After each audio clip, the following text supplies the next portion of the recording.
Welcome, the Lord's chosen. Some people burn bridges. You, my friend, took the blueprint and rebuilt the entire city. That's the reality most refuse to admit. Not everyone walks away. Not everyone transforms betrayal into an empire of their own making. The truth is brutal.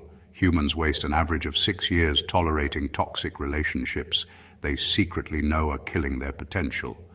6 years gone because they thought patience was strength.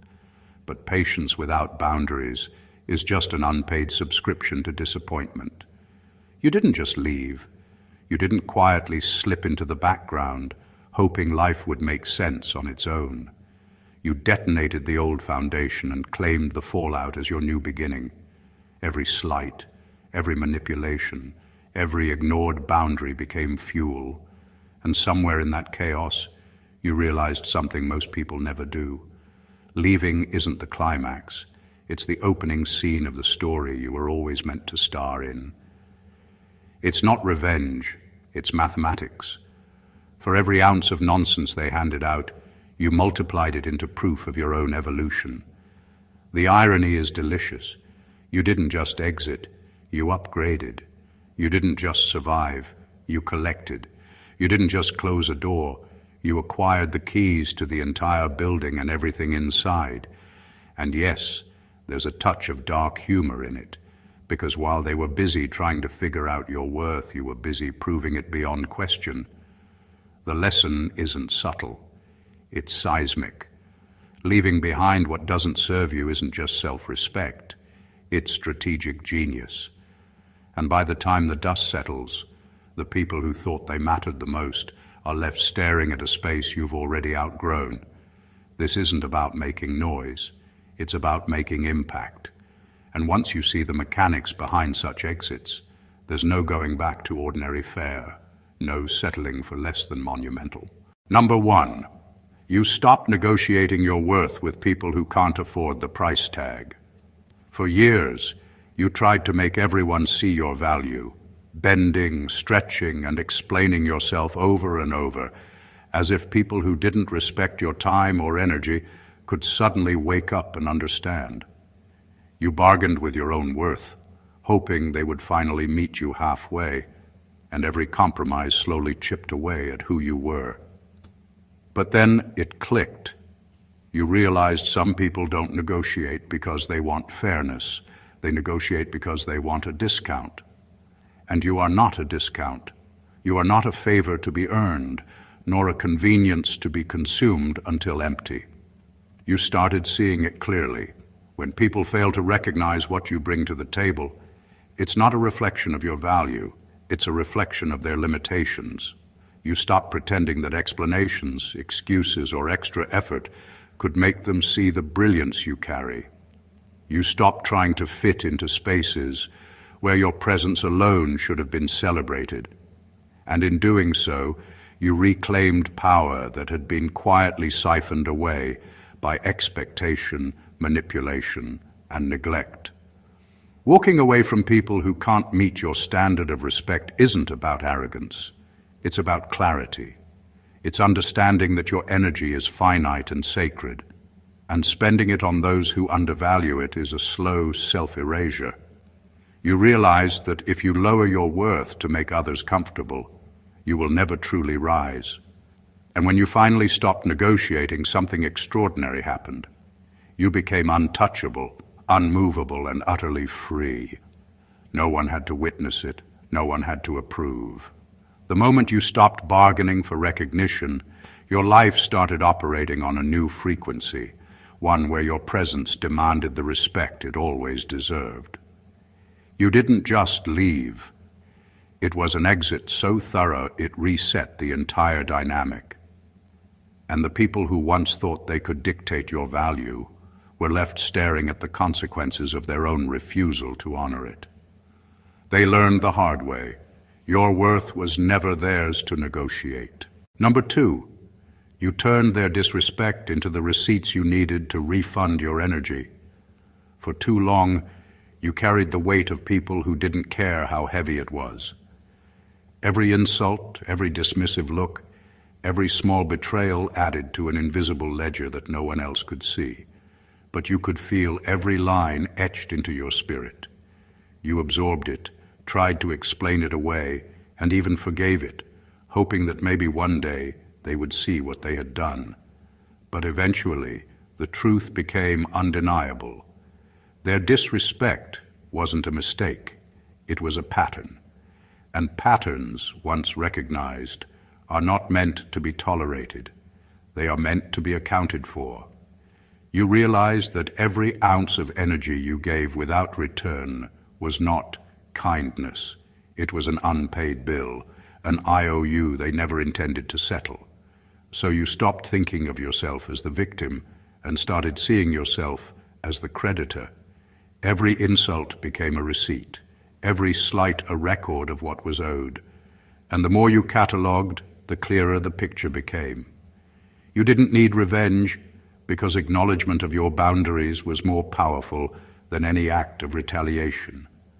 Your energy had value, and their misuse of it became undeniable proof that you were done wasting it.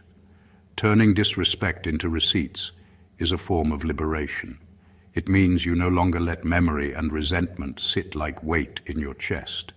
You turn it into evidence of why you must rise, why you must move forward, and why the people who refuse to honor you can no longer claim a place in your life. Every moment they tried to diminish you became fuel, and every attempt to break you became a step toward reclaiming yourself. By the time you fully detached, you weren't bitter, you were precise. The ledger of their actions, once a source of pain, became your map to freedom.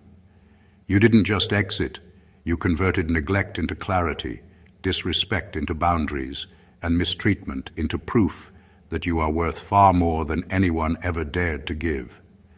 And in that transformation, you learned the most profound truth. When you finally cash in the receipts of disrespect, the refund isn't just money, it's yourself, returned whole, unbroken, and untouchable. Number 3, you replaced emotional charity with emotional boundaries. For too long, you gave freely to people who never learned how to give back. You offered patience, understanding, and forgiveness like it was currency, and they spent it carelessly, never appreciating the weight of what they were taking. You thought generosity was about endurance, that being kind meant absorbing their chaos without complaint. But kindness without boundaries isn't strength, it's surrender. And surrender over time erodes the very core of who you are. At some point, you realize that the world doesn't need another martyr. It needs people who know their value, people who protect their energy like it's sacred because it is. You stopped giving away emotional labor to those who wouldn't respect it. You stopped excusing behavior that drained you. You stopped apologizing for wanting space, peace, and respect. That was when emotional charity transformed into emotional strategy. Every ounce of your attention, every drop of care was no longer automatic. It was deliberate, reserved for those who deserved it. Boundaries are not walls, they are declarations. They say, I see your limits, I see mine, and I will not allow either to be violated. When you replace charity with boundaries, you stop the endless cycle of exhaustion, resentment, and regret. People who once treated your patience as infinite began to notice, not because you shouted, but because you finally made your absence count. Your presence became a choice, not an obligation, and the difference was seismic. This shift doesn't make you cold, it makes you whole. You stopped being everyone's emotional bank while being bankrupt yourself. You became selective, intentional, and unwavering. Those who respected your boundaries thrived alongside you. Those who didn't naturally fell away. And in that process, you realized something vital. Protecting your emotional space isn't selfish. It's the only way to ensure that when you do give, it's powerful, transformative, and never wasted. Replacing charity with boundaries was the act that reclaimed your life, your energy, and ultimately, your sanity. Number 4, You mastered the art of leaving without making a speech. There's a power in walking away that most people will never understand. It isn't dramatic, and it isn't performative. It's not about proving a point or showing them what they lost. It's about realizing that some people are so invested in their version of the story that no explanation could ever reach them. You tried once, twice, maybe even a dozen times, but words are heavy, and people who don't value you will twist them, ignore them, or forget them entirely. Eventually you understood. Leaving doesn't need justification. Leaving doesn't require an audience. Leaving is its own statement. When you finally walked away, it wasn't a silent protest. It was a strategic exit. Every step forward became louder than anything you could have said. Every moment of reclaiming your time, energy, and space was a testament to the truth they refused to acknowledge. You didn't need to articulate your reasons, because your actions carried all the weight. The very act of removing yourself from toxicity, manipulation, or neglect was louder than any speech you could have delivered. And the beauty of it is that leaving silently demands attention without demanding consent. People notice absence when it's meaningful, and absence in this way is unarguable. Mastering this art also taught you patience. You learned that some people only recognize value when it's gone. That's not vindictive, that's reality. You didn't do it to make them regret it. You did it because your life couldn't continue in a space where you weren't honored. Every day you stayed to explain yourself was a day wasted on someone incapable of understanding you. By leaving without a speech, you liberated yourself from the exhausting task of trying to be seen by the blind, heard by the deaf, and understood by the unwilling. This mastery doesn't make you cold, it makes you intelligent. It turns your exit into a full statement, and in that space, you gain something far greater than attention. You gain freedom. And freedom, once tasted, becomes unstoppable. Number 5, you stopped competing in spaces where you were the only one playing fair. For years, you tried to play by the rules, believing that honesty, integrity, and effort would be recognized and rewarded. You gave your all, followed the unspoken codes, and trusted that fairness was universal. But life has a way of teaching you a brutal truth. Some arenas are designed for cheaters, manipulators, and opportunists, and no amount of loyalty or diligence will change that. You were competing with people who didn't care about ethics, who thrived on shortcuts, and who saw your fairness not as strength, but as weakness to exploit. At some point, the exhaustion became too heavy to ignore. You realized that competing in such spaces was not noble. It was self-destructive. Every victory was hollow, every effort wasted, because the game itself was rigged against those who played by principle. You weren't failing because you lacked skill. You were failing because the rules were never meant to favor the upright. And when you recognized this, everything shifted. You stopped trying to outplay the unfair. You stopped justifying your efforts to people who had no intention of matching them. You stopped bending your values to fit a world that rewarded compromise over character. Leaving that arena didn't feel like giving up. It felt like reclaiming power. You redirected your energy toward spaces where fairness mattered, where integrity was recognized, and where your presence could actually influence outcomes rather than being drained by manipulation. You learned that winning isn't always about beating others. It's about choosing the right battleground. By stepping out of the toxic competition, you preserved your energy, your dignity, and your sanity. This shift also changed how people saw you. Suddenly, those who thrived on chaos could no longer pull you into their games. Your refusal to compete on their terms became a statement louder than any argument could be. You weren't participating anymore, and that absence was more powerful than any effort ever wasted. You realized the ultimate victory wasn't in proving them wrong.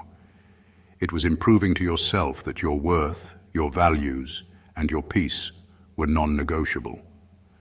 and that kind of victory lasts forever. Number 6, you finally understood that healing isn't revenge, it's repossession. For too long, you thought healing meant silencing anger, forgiving the unforgivable, or pretending nothing happened. You carried grudges like trophies, thinking that holding on to pain made you strong.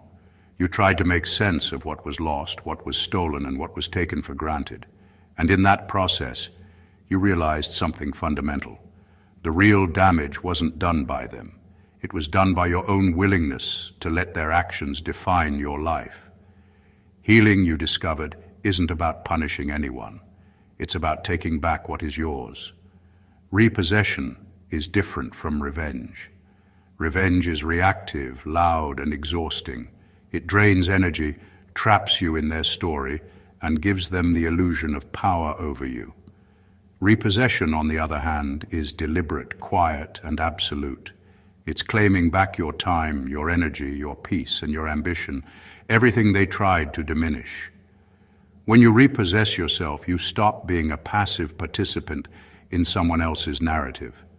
You reclaim every piece of your life that was used, ignored, or taken, and you do it with precision, without apology and without noise. This realization transforms you. You stop looking over your shoulder, stop wondering if they noticed or understood. You stop apologizing for walking away or for prioritizing your growth. Every step you take forward is proof that what they attempted to break cannot be broken. It only becomes stronger, sharper, and more aligned with who you are meant to be. The power lies in movement, in reclamation, in redirecting every ounce of energy once lost into creation rather than retaliation. Healing as repossession teaches an extraordinary truth. You are the sole owner of your life. No one else gets to decide your value, dictate your limits, or control your path. And when you finally understand this, the world bends differently around you. You are no longer haunted by the past because you have repossessed it. You are whole. You are powerful. You are untouchable. Every moment of pain, every slight, every betrayal becomes fuel, not for revenge, but for total reclamation of yourself. And that is the most unshakable form of victory imaginable. Number 7, you stopped apologizing for being the lesson they needed. For years you carried the weight of their discomfort as if it were your responsibility. Every time they bristled at your honesty, dismissed your boundaries, or rejected your efforts, you apologized. Not because you were wrong, but because they couldn't handle the truth. You tried to soften yourself, tone down your clarity, and shrink into a version that would make them comfortable. But the reality is brutal. Some people resist growth, resist accountability, and resist seeing themselves reflected in someone else's strength. And when you finally realized that, everything changed. You stopped apologizing because you understood that your presence, your honesty, and your boundaries were not meant to soothe their insecurities. They were meant to illuminate them. You became the mirror they avoided, the lesson they didn't want to learn, and the reflection of everything they refused to see in themselves. And you realized that trying to make that easier for them was a betrayal of your own evolution. Every apology you had once given for being unapologetically you was a donation of your energy to their comfort, and that energy had a cost. The moment you refused to apologize, you reclaimed power. You stopped diluting your essence to make others feel safe. You stopped apologizing for clarity, for strength, for saying no, for walking away, and for expecting respect. Each time you owned your truth without shame, you became untouchable. People noticed, and some resisted, but that resistance was no longer your problem. Their discomfort was a symptom of their failure to grow, not a reflection of your mistake. This shift is seismic. By refusing to apologize for being the lesson they needed, you redefined every interaction, every boundary, and every choice you make. You moved from catering to the fragile ego of others, to commanding the respect your energy deserves. And in doing so, you discovered the most powerful truth. Growth is never convenient for everyone, and your refusal to apologize is the clearest sign that you are no longer available to be anyone's stepping stone. You became the teacher, the boundary, and the standard, and nothing they do can take that away. Number 8, you learned to invest where the interest doesn't drain you.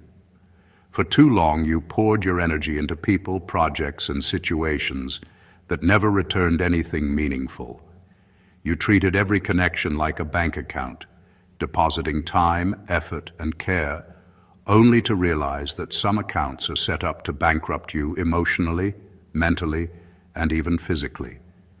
You gave endlessly, hoping for reciprocity, for acknowledgement, for growth, but it never came. And somewhere along the way, you discovered a truth most ignore. Investing in the wrong places doesn't just waste resources, it erodes your sense of self. You learned that real investment isn't blind generosity, it's strategic. It's about placing your energy, attention, and loyalty where it yields growth, respect, and alignment. You stopped giving to people who only knew how to take. You stopped committing to projects that drained you without reward. You stopped sacrificing your peace for the convenience of others. Every ounce of effort became intentional. Every decision about where to invest became a measure of your self-respect. You realize that when you invest where the interest drains you, you're not helping anyone. You're just losing yourself. This shift changed everything. Suddenly, every choice carried weight, every interaction was measured, and every effort had a purpose. You weren't stingy. You were wise. You recognized that not everyone deserves a seat at your table, and not every cause deserves your sweat. The people and spaces that do value your energy now get it fully, unreservedly, and authentically. And the beauty of this approach is that the universe has a way of multiplying what you invest wisely. By learning to invest where the interest doesn't drain you, you didn't just protect yourself, you amplified your life. You freed yourself from unnecessary debt of energy and emotion, reclaimed your time, and created space for growth that is real, sustainable, and fulfilling. It's not about holding back, it's about maximizing impact. And once you start investing in the right places, everything you touch becomes sharper, stronger, and more aligned with the person you've worked so hard to become. You stop giving away power and start generating it. Number 9, you outgrew the version of yourself that tolerated them. There comes a point in life when you look back and realize that the person you used to be wouldn't even recognize who you are now. The version of you that tolerated disrespect, that explained too much, that begged for acknowledgement, that stayed in situations that drained every ounce of your energy. It's gone. You evolved. You leveled up. And with that evolution, the space for people who couldn't match your growth simply disappeared. Outgrowing someone isn't about arrogance. It's about survival. It's about refusing to shrink yourself to fit into a world that was never designed to hold your full potential. You used to bend, twist, and mold yourself to make others comfortable, hoping they would eventually see your worth. But over time, you realized that no amount of explanation, patience, or compromise could make someone value what they weren't ready to see. You stopped shrinking. You stopped apologizing for existing at a higher standard than the environment allowed. The person you became demanded respect, integrity, and alignment, and anyone who couldn't provide it naturally fell out of orbit. Outgrowing yourself that tolerated them also means embracing freedom you didn't know you needed. It means leaving behind people, habits, and environments that once felt safe but were actually cages. It's an awakening to the truth that personal growth doesn't just change your life, it changes your ecosystem. Suddenly, the friends, partners, colleagues, and even family members who once defined your world feel small, insufficient, or misaligned. And that's okay. It's supposed to feel that way. This process is messy, uncomfortable, and sometimes lonely, but it's necessary. By outgrowing the version of yourself that tolerated mediocrity, you create space for experiences, people, and opportunities that match your evolved energy. You step into a life where boundaries are respected, effort is reciprocated, and your presence is valued. You no longer wait for permission to be whole. You no longer ask for acceptance from those incapable of giving it. And in that truth, you discover the purest form of liberation, becoming the person you were always meant to be, unapologetically, unshakably, and fully alive. Number 10, you cut ties with people who only loved the parts of you they could use. For far too long, you allowed people to define their affection by convenience rather than connection. They celebrated your strengths but ignored your struggles, admired your victories but dismissed your pain, and clung to the parts of you that served them while leaving the rest to fend for itself. You gave, explained, and tolerated, hoping that love could be negotiated into completeness. But love, real love, isn't selective. It doesn't come in pieces. It's not a transaction or a favor. And once you understood that, you realize something crucial. People who only want parts of you will never want the whole, and the whole is what matters. Cutting ties wasn't a choice made out of anger or spite. It was a declaration of self-respect. You stopped settling for love that required you to fragment yourself, that asked you to dim your light in order to make others comfortable. Every compromise, every rationalization, every second spent patching holes in one-sided relationships was energy stolen from the life you were meant to live fully. And so you walked away, not silently, not with regret, but firmly, reclaiming the parts of yourself you had loaned out without return. In doing so, you discovered clarity. The people who thrived on your selective generosity were revealed for what they really were. Temporary passengers in a journey meant for those capable of reciprocal care. Their absence is not loss, it's liberation.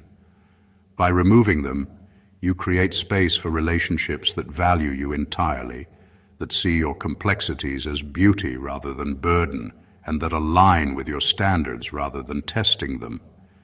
This act transforms everything. Cutting ties with those who only wanted pieces of you teaches a fundamental truth. Your presence cannot be partial, it cannot be conditional, and it cannot be used as a patchwork solution to fill someone else's gaps. When you finally embrace this, you step into a life where love, respect, and loyalty are not negotiable. They are inevitable, because you have removed everything that was never meant to stay. You stop shrinking, stop bending, and start living unfragmented, complete, and unapologetically whole. Number 11. You stopped trying to solve problems that existed before you arrived. For too long, you carried the weight of other people's chaos as if it were your responsibility. You walked into situations, relationships, and environments thinking that your effort, patience, and understanding could fix what had been broken long before you even showed up. You tried to explain, to mediate, to patch holes that no one else wanted to repair. And for a while, you convinced yourself that it was noble, that your willingness to endure made you strong. But over time, the truth became unavoidable. Some problems were never yours to solve. They existed long before you, and they will continue long after you're gone. At some point, you realized that trying to solve these problems only drained your energy, clouded your judgment, and kept you trapped in cycles that weren't yours. You understood that some people don't want solutions. They want someone to shoulder their discomfort, someone to absorb the consequences of their choices without asking questions. You stopped pretending that your effort could make them change or that your presence could rewrite their story. Your time and energy are finite, and you refuse to spend them on fights you didn't start, fires you didn't light, and patterns you didn't create. Walking away from solving pre-existing problems wasn't about abandonment. It was about survival. You learned to redirect your energy toward areas where your presence could actually create impact, where your effort could be reciprocated, and where your contribution mattered. You stopped being the fixer in a world of people who didn't want to fix themselves. This choice transformed the way you interact with the world. You became selective, strategic, and intentional. You understood that you cannot heal, fix, or carry everyone, and that trying to do so diminishes your own growth. By stepping back from problems that predated you, you reclaim your focus, your peace, and your purpose. And in that space, you discover a remarkable truth. Sometimes the most powerful thing you can do is not to solve, but to recognize your limits, protect your energy, and let the chaos that isn't yours unfold without you. Number 12, you didn't retaliate. You recalibrated. For too long, you believed that the natural response to betrayal, disrespect, or manipulation was retaliation. You thought that proving them wrong, showing them pain, or getting even was the way to reclaim power. You gave too much energy to anger, to grudges, to the desire for someone else to understand the consequences of their actions. But in reality, all that energy only tethered you to them, kept you trapped in the story they created, and made you dependent on their acknowledgement for your sense of justice. Eventually, you realized the truth. Power isn't in revenge, it's in recalibration. Recalibration isn't about proving a point. It's about adjusting yourself, your standards, and your energy to align with the life you deserve. It's about stepping away from the frequency of toxicity and elevating to a space where their influence no longer reaches you. You stop trying to fix, to punish, or to make them understand. Instead, you focused on shifting your own trajectory, amplifying your growth, and reclaiming the energy you had once wasted. Every insult, every slight, every manipulation became a guide, showing you exactly where to raise boundaries, strengthen your resolve, and redirect your effort toward what truly mattered. When you recalibrate, the world changes around you without you having to lift a finger against it. You don't need to confront, to argue, or to justify. Your absence, your focus, and your evolution are enough to show the stark difference between who you were and who you've become. And the irony is exquisite. By not retaliating, you become untouchable. They no longer have leverage over your emotions, your decisions, or your energy. Recalibration transforms pain into power. It teaches that control isn't about changing others. It's about changing yourself and your environment to reflect your worth. By doing this, you stop being reactive and start being deliberate. You stop being a player in their game and become the architect of your own life. And once you embrace this, you discover the ultimate freedom. A life untethered from toxicity, unshakable in its direction, and unstoppable in its growth. Number 13. You honored the warning signs you used to romanticize.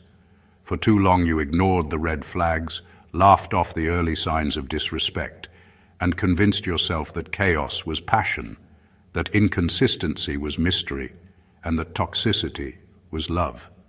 You romanticized what should have set off alarms, masking danger as excitement, manipulation as challenge, and neglect as a test of your devotion. Every gut feeling you dismissed, every boundary you bent, every sign you rationalized became a lesson you didn't want to learn, but had no choice but to face.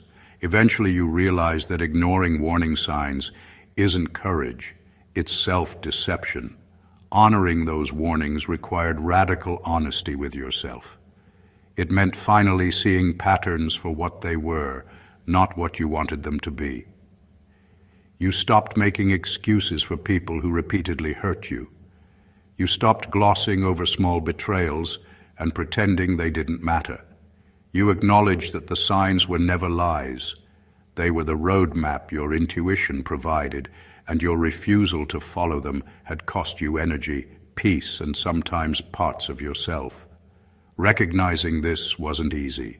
It meant admitting that your hope for change or belief in potential had blinded you. Once you started honoring the warnings, everything shifted. You became vigilant about the company you kept, the people you trusted, and the situations you allowed into your life.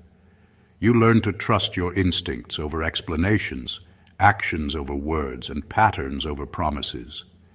Each warning became a protective shield rather than a burden, guiding your decisions and protecting your energy.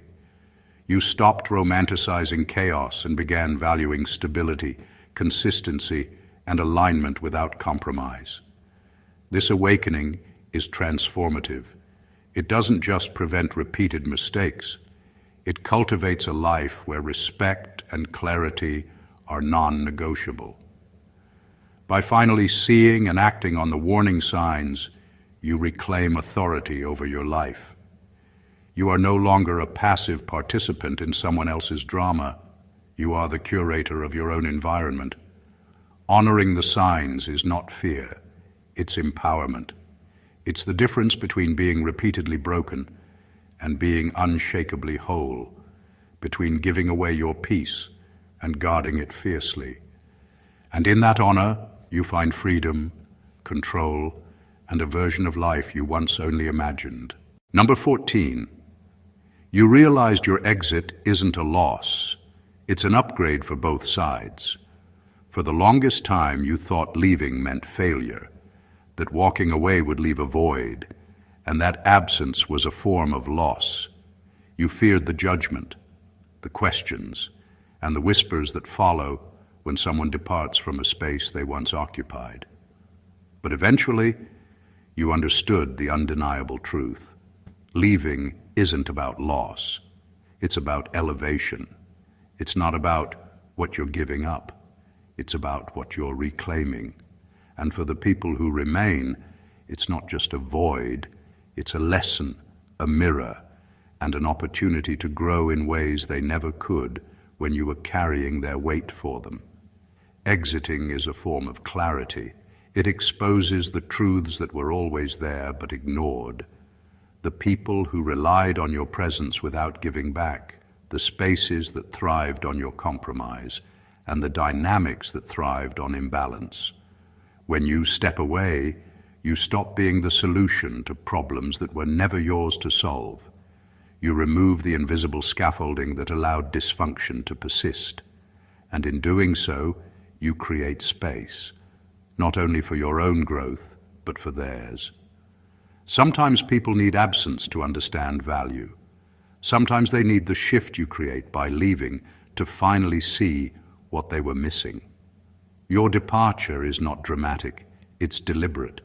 It's a statement, a recalibration, and a reclamation of power all at once.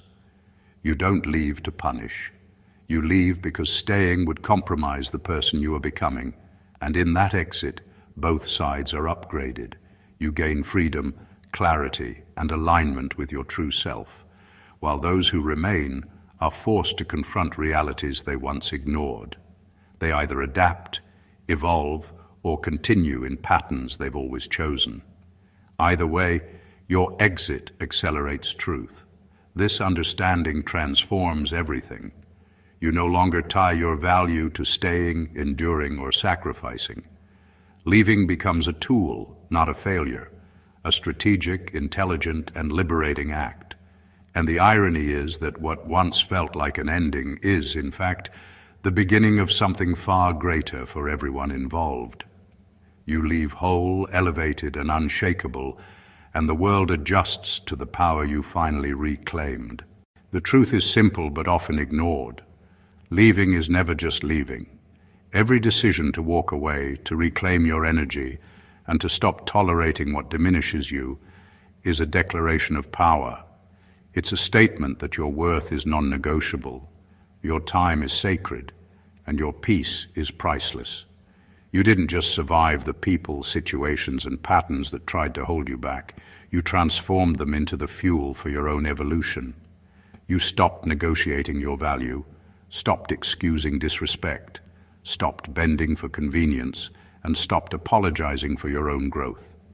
You recalibrated, you repossessed, and you upgraded, not out of spite, but out of clarity, strategy, and self-respect.